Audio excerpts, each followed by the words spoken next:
Hello everyone, and welcome to Terravita Tech.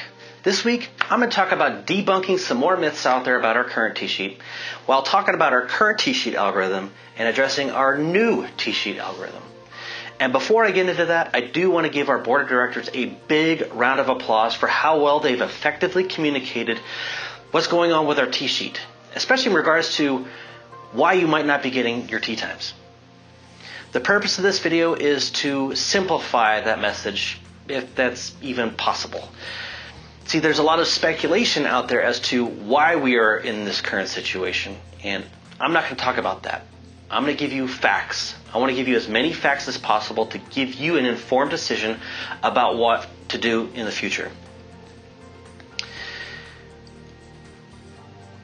Right now, if I were to simplify this in layman's terms, there's a supply versus demand issue. And right now, the scales are imbalanced. And I believe we all know which way those scales are imbalanced. So I want to give you that information to help you make informed decisions about how to navigate your way around the current system and the new system. To be honest, I'm a little nervous about this, but I'm also super excited. So let's take a look. Starting off, I'm going to talk about the current concerns that I've heard in the golf shop with our top 5. We've heard in the past that the golf shop manipulates the tee sheet. And again, giving you facts, it is possible. Another fact is no, we do not do that. It takes a ton of time and a ton of energy in order to do that, and we don't have the time nor the energy to do that, and nor would it benefit us in any way possible. So, no, we don't do that. The algorithm does not work. And I understand that, especially on days when you get nowhere near your assigned time. I want to assure you the algorithm does, in fact, work. Groups are adding the 5th player in the notes. This one I get a lot because it's viewed as a way of cheating the system. And here's the deal with that. Doing that can help you, and it cannot help you. That 5th player in the notes might have a really high weighting, and if they have a really high weighting, that's going to really help the group get their assigned request. But that 5th player in the notes might also have a really low weighting, so that would hurt the group get their next assigned request. So it does help, and it might not help. Certain members are always getting their times. I hear this one a lot, and I'm pretty much saying this, ask and you shall receive. Here's the deal. If you question a certain member, come talk to me. I will show you their tee time algorithm, and I will show them your tee time algorithm as well. And we can go back as far as you want to. It's only fair. 9-holers are being pushed back. Here's the deal with that. That's not algorithmically possible. There's no way to dictate that in the algorithm to push 9-holers back in any way.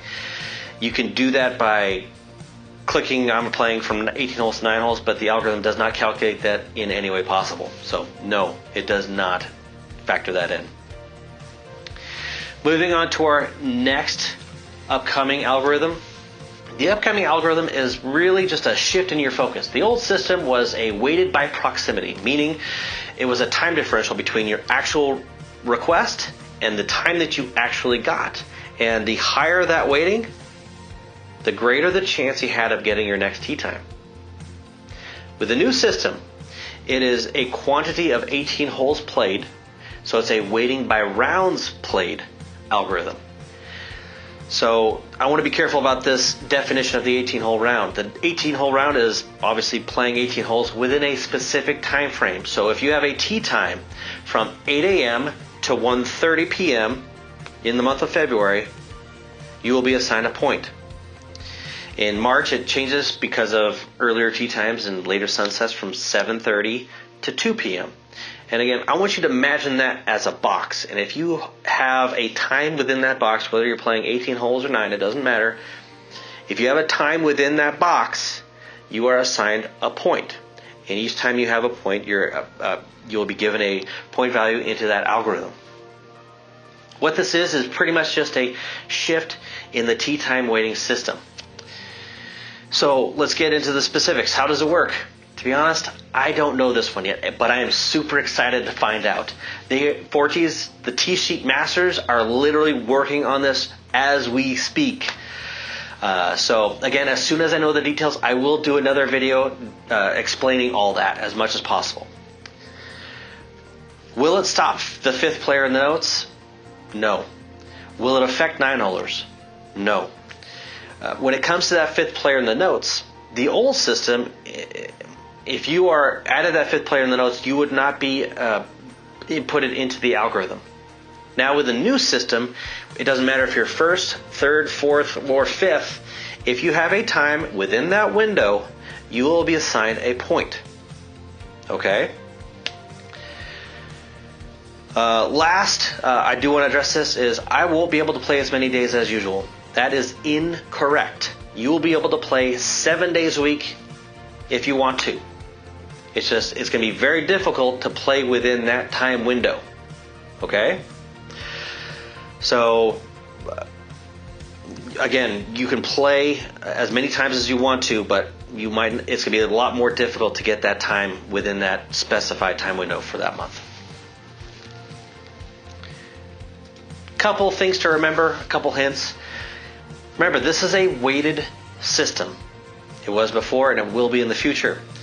We can always show you how you are getting your tee times. If you have questions about that, I'd be happy to walk you through that with yourself or with another member. I've emphasized the second point, the narrow time windows. I've talked about this before, and I'm going to emphasize this again and again and again. Narrow time windows do not help get assigned. They do help you get unassigned. And if you are unassigned, we plug those unassigned times beneath those assigned times. So again, the wider the time window, the better. The wider the time window, the better. The default setting is 2 hours before, 2 hours after. If you can go 10 hours before, 10 hours after, I would recommend doing that. The wider the window, the greater the chance you have of getting an assigned time. A couple hints is, if you want an 8 o'clock tee time, select 8 o'clock. If you want 9 o'clock, select 9 o'clock. If you select an 8 o'clock time, the default setting is 2 hours before and 2 hours after. The 2 hours before does not help in the month of February because the earliest time is 8 o'clock.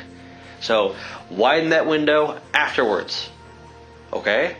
The wider the time window, the better. The wider the time window, the better.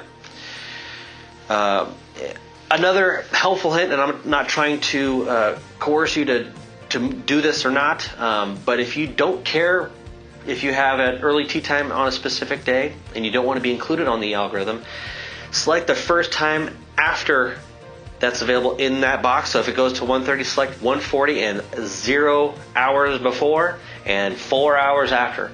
That way you have an assigned time that is not inside that algorithm. That way you're not given a point for playing on that day.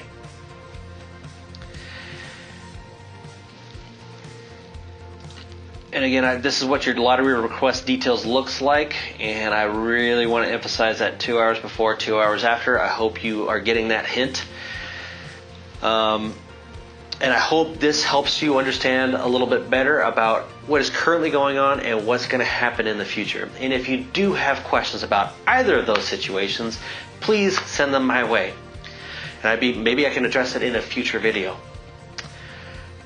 I hope that helps you understand a little bit better about what's going on. And if you have questions, shoot me an email, give me a call. I'd be happy to help. Thank you for tuning in for this week's edition of Terravita Tech, and I'm looking forward to seeing you next week.